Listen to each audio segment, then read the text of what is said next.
Om Sahana Vavatu Sahana Bhunaktu Sahaviryam Karvavahe Tejasvinavadhitamastu Ma Vidvishavahe. Om Shanti Shanti Shanti Hari Om. Namaskar. Welcome to Hinduism in Focus. We continue with the Ramayana story. We hope to bring it for the moment to an end at the end of today's discussion. The story of the Ramacharitmanas or the Tulsi-krit Ramayana. Beautiful story and beautiful, some enlightened messages it had for us. Our body now, let us think about this body, is compared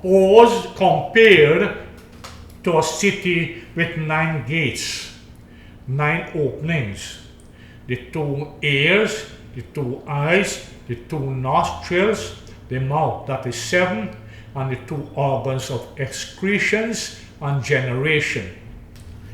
Each person is a mixture of good and evil. This is the philosophy of life. Even in Lanka, they were seekers of God. In Ayodhya, all persons appear to be virtuous and pious devotees of God.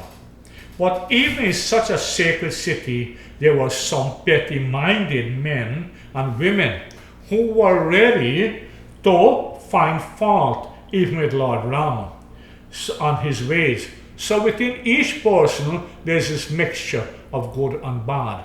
In each one of us, the good predominates, in some the evil will predominate. And remember, it was the Vashaman's disparaging remarks against Sita and Rama which led to her banishment to the forest. So there is good in the midst of evil, and evil in the midst of good. In some person, the good predominates, as I said just now, while in others, evil predominates. We can make our body Lanka or Ayodhya. What does our scripture say? Somati kumati sabake urarahi natha puran nigham asakahi. Jaha sumati taha sampati nana, jaha kumati taha bipati nidana. Tulsidas in Ramayana. In every being there dwells either good or bad, wisdom or ignorance. Where wisdom dwells, where there is goodness, there is every kind of progress. Where there is evil, where there is darkness and ignorance, final destruction is a result. And bhalo bhala hi pai lahai, lahai nicha ihi nich, sudha sarahya amarata, garal sarahya mich. And the good people, their aim is goodness for themselves and the world, while the wicked, they aim for destruction everywhere. There were 3 persons who were aware of the Rama principle. They were Hanuman, Sumitra, and Vishwamitra. Hanuman was no ordinary person, as we know by now. He was a high-minded, elevated soul, powerful figure, endowed with immense knowledge and wisdom. He was well aware of the divinity of Rama. Kaushalya, despite her sattvic, serene nature, was not fully aware of Rama's divine nature as much as Sumitra, maybe because of her women nature or her motherhood of Rama. And Kaushalya shed copious tears, continuous tears, on hearing about Rama's exile to the forest. Sumitra, on the other hand, the mother of Lakshmana, enjoined her son Lakshmana to accompany Rama and told him, wherever Rama is, there is Ayodhya, my son. Where Rama is not, That is the real jungle.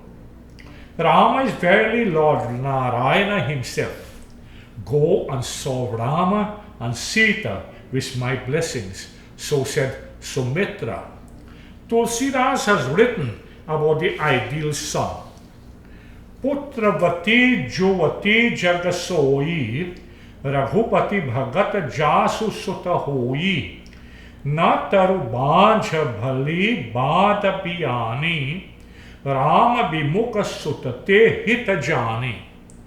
That woman alone can be said to have born a male issue, a son, a child, whose child is a devotee of Rama. That woman is blessed, whose child serves the Lord. Otherwise, she had better remain without children. So, for she herself is considered fortunate in having a son devoted to Rama. Sumitra therefore counted herself blessed and fortunate to have Lakshman as a son to serve the Lord. Sumitra explained to Lakshman how he was an aspect of Rama from the circumstances of his birth. So Ramayana also is a guide on human relationship. Among the four brothers, Rama, Lakshmana, Bharata and Shatrugna, there were boundless love and regard for each other. When Rama went to the forest and was in Chitrakuta, Bharat came there to entreat him to return to Ayodhya and to reign as a legitimate heir to the throne, as I said last week. Rama refused to return, saying that Bharat should rule over the whole of Ayodhya in accordance to the promise given by Dashratha, their father. The argument between the two was resolved by sage Vasishtha. He comes into play now. Vasishtha told Bharata, "O Bharat, you have come here to ask Rama to go back, but please do not cause any pain to Rama unnecessarily. He is divinity itself, and he has come down to protect the good and uphold Dharma. His cause in the forest is not really, his coming here is not any due to your cause or to nobody else, to even to Kaikeyi. It was divinely ordained, preordained. You are just an instrument, Bharat. Kaikeyi was just an instrument." So Vasishtha knew the divine nature of Sri Rama, as well as Hanumanji and also Sumitra. Bharat pleaded for taking Rama's sandals and administering the kingdom in Rama's name till he returned to Ayodhya. It has been written of Bharat, "Chandra Chavai Baru Agnikana Suda Hoi Bishatum Sapanehu Kabohina Karehi Kachu Bharata Rama Pratikul. Sooner shall the moon rain sparks of fire. Amrit can become poison, what is very impossible for Bharat to ever dream of doing injury to Sri Rama." There are a series of episodes in the Ramayana to show how deep was the love between the four brothers and how devoted were the younger brothers to Rama. Such fraternal brotherly love, that is an example to the world for all time.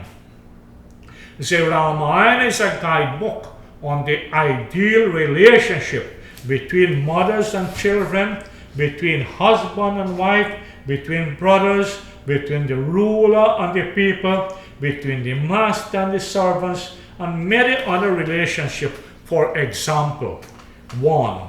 A good mother-in-law. Don't smile at it. What is the account of Ramayana? A good mother-in-law.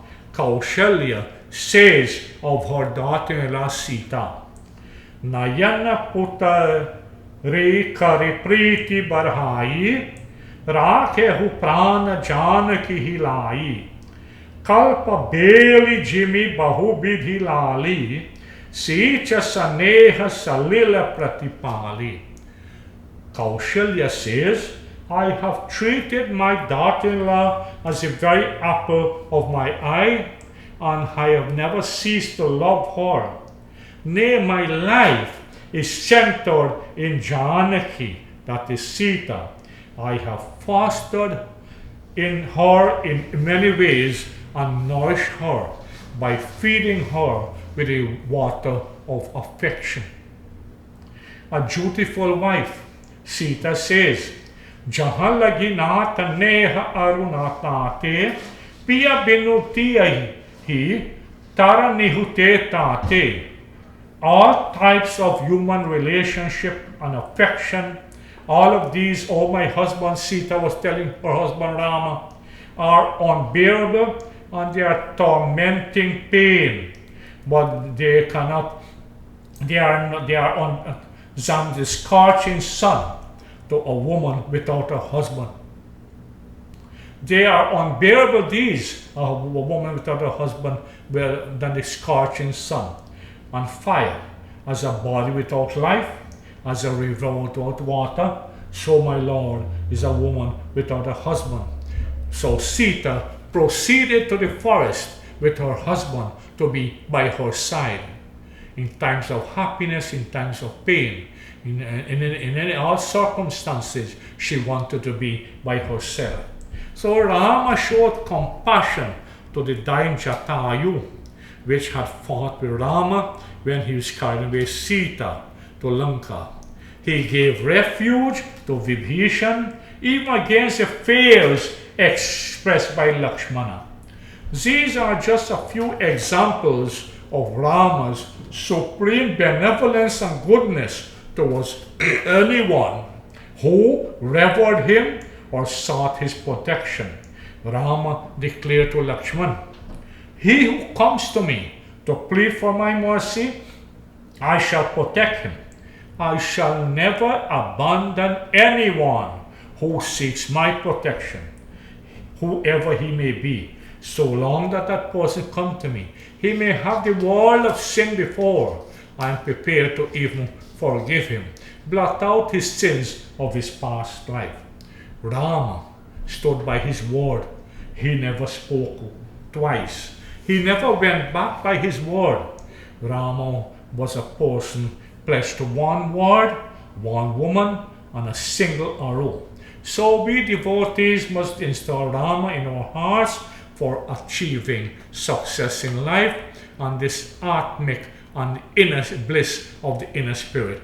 And so, going through the Ramayana story, we should reach the stage of Rama consciousness, Atma Rama, oneness with our supreme universal being, spirit. Om Shanti Shanti Shanti Hari Om.